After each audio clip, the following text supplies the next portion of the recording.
narito na naman tayo para sa isang napaka-sweet at nakakakilig na love story nila Kalingap Edu at Ate Viancy. Sa pagpapatuloy ng ating love story ay nagpatuloy nga ang adventure ng Kalingap team kasama na si Kalingap Edu at Viancy sa Palawan. Talaga namang nag-e-enjoy silang dalawa dahil kasama nila ang isa't isa. Kitang-kita rin natin ang pag-e-enjoy ng mga Kalingap team, kaya naman sobrang happy daw talaga ni Viancy dahil ngayon lang siya nakaranas ng mga ganitong bagay. Tinanong ni Kalingap Edu kung masaya ba si Viancy at sabi naman nito na masaya daw siya dahil marami daw sila.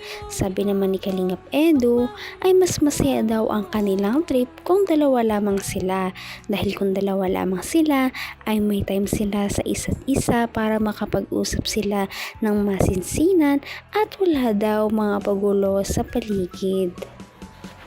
Ang nice ko lang. Kasama na po yan. Bakit naman pag gano'n? Saka tayo lang.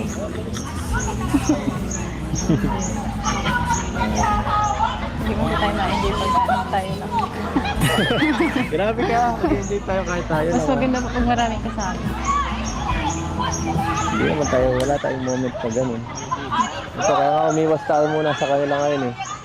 Kaya umiwas tayo muna sa kanila kasi para mas makapag-usap tayo ng personal at siyempre iba yung tayo lang talaga dito para may memories tayong dalawa lang, picture ganyan.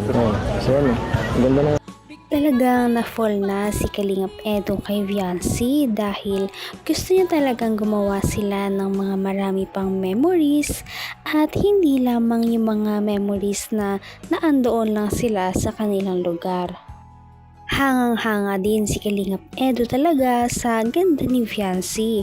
Kaya naman, maya-maya ay niyaya niya si Viancy na mag-picture-picture muna dahil ito raw ay isasend niya sa mama ni Viancy dahil nga ito ay pinagpaalam niya. Kaya naman gusto niya mag-send ng picture para naman malaman niyang safe pa rin si Viancy kasama si Kalingap Edu. Grabe nga ang sweet moments ng dalawa dahil si Kalingap Edu ay siya pa ang nagsuot ng sombrero ni Viancy at siya na din ang nagsilbing photographer nito at kumuha ng mga magagandang litrato para kay Viancy. Ng puso. Suot mo to.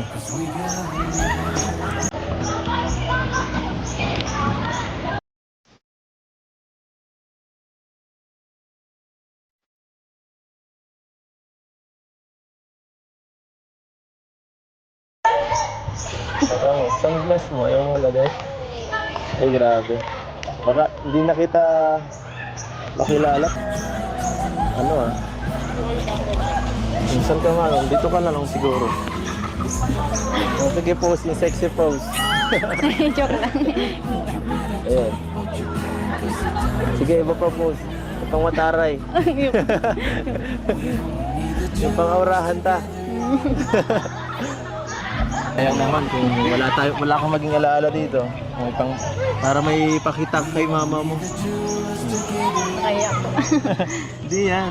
Grabe talaga ang pagle-level up ng kanilang relationship dahil parang boyfriend material talaga si Kalingap Edu kay Viancy. Kahit na medyo mainit ng kaunti ay talagang pinicturean niya si Viancy ng buong pagtsatsaga. Sa bagay, sino ba naman ang aayaw sa ganda ni Viancy, no? Pagkatapos naman picturean ni Kalingap Edu si Viancy ay silang dalawa naman ang nag-take ng mga sweet pictures. Talagang magkalapit sila noong nag-picture silang dalawa. Kaya naman kilig na kilig ang mga viewers.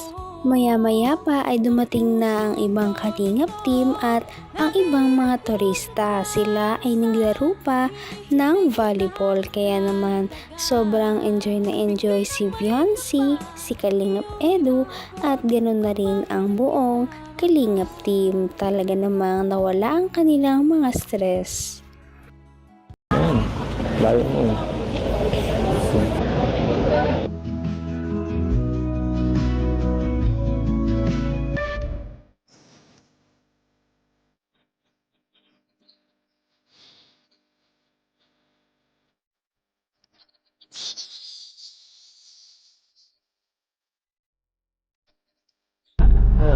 Ready ka na?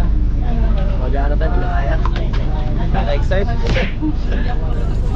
Di mo maglangay. Pares lang tayo mag-ano may live. Okay lang yan.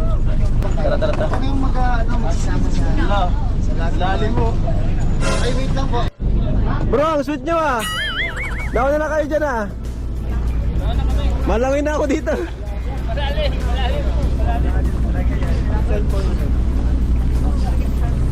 Ah, may tatluhan pala oh. May apatan din. Sino pong gusto lang kaya?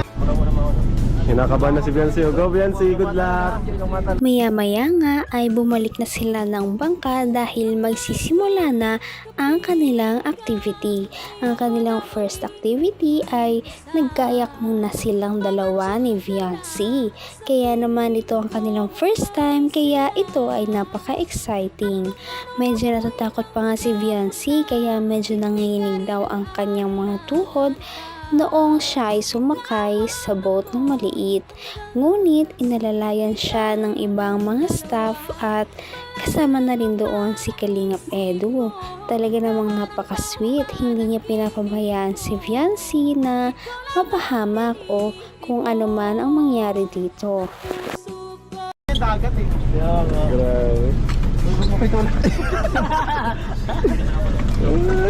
Bro, galingan niyo bro ha? Wow. Malalim yan bro ha. Isang building yan. Ikaw ka lang. Marimar. Marimar. Tawagan mo si Mondoso kapag makaglas ka. Ma'am, pacing po dito sa kabila. Ma'am, magwala ko siya na nakarating. Namimisuman agad si Ed. Mondoso! Nice. Ma'am, dito po yung ano ma'am. Yan yung po. Hindi ma'am, mukha sa prat. Yan. Pili mo kayo sa rin paddle. Bata man sa rin. Bata man sa rin. Naglilipsing. Ma'am, kasi yung pagkaksaguan? Grabe at kota na talaga sa sweet moments ang EDC, kaya naman sobrang kinilig ang mga viewers sa kanilang mga ginagawa. Ito nga ang kanilang first time na magkakayak, kaya excited ang lahat na makita silang dalawa. Pagkasakay ni Viancy ay inayos muna niya ang kanyang pwesto at saka sila nagsimula na magsagwan ni Kalingap Edu. Nagsagwan sila ng nagsagwan hanggang sa makalayo na ang kanilang boat sa iba. Kita na parang ang kahit mahiyain na si Viancy ay parang naging madaldal na rin siya dahil nawala na ang kanyang hiya kay Kalingap Edu at puro pag-enjoy na lamang ang kanyang nagawa.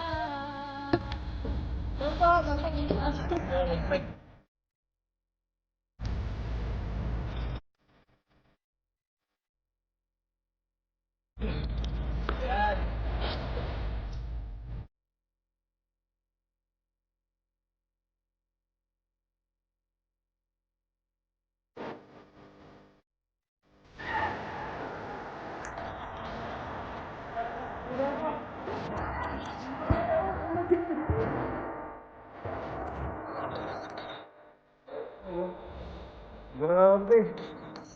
Grabe, dito.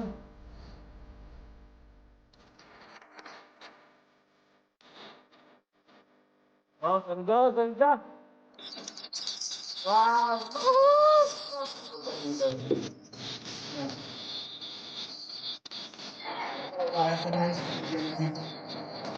Ang damage daw. Bakas na bakas talaga kay Viancy ang tuwa dahil bukod sa magkasama sila ni Kalingap Edu ay ngayon niya lamang naranasan ang mga ganitong bagay at hindi daw ito mangyayari kung hindi dahil kay Kalingap Edu at sa Kalingap Team. Silang dalawa nga ni Kalingap Edu ay nag-e-enjoy lamang sa pagkakayak. Kaya naman ang mga viewers ay talagang natuwa din kasabay ng kanilang pagkakatuwa sa dagat. Natuwa pa nga si Kalingap Edu dahil ang cute daw ni Viancy dahil parang nanguhuli na daw ito ng isda. Bukod din dito ay nagpalusot-lusot sila sa mga malalaking bato at talaga namang in-enjoy nila ang kanilang first day sa Palawan.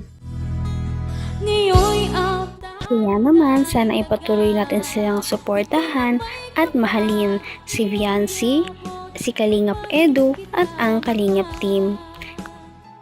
Yun lamang at maraming salamat sa panonood. Abangan natin kung magkakatuluyan ba talaga si Kalingap Edu at Viancy. Hanggang sa muli. Bye! ngayon'y abot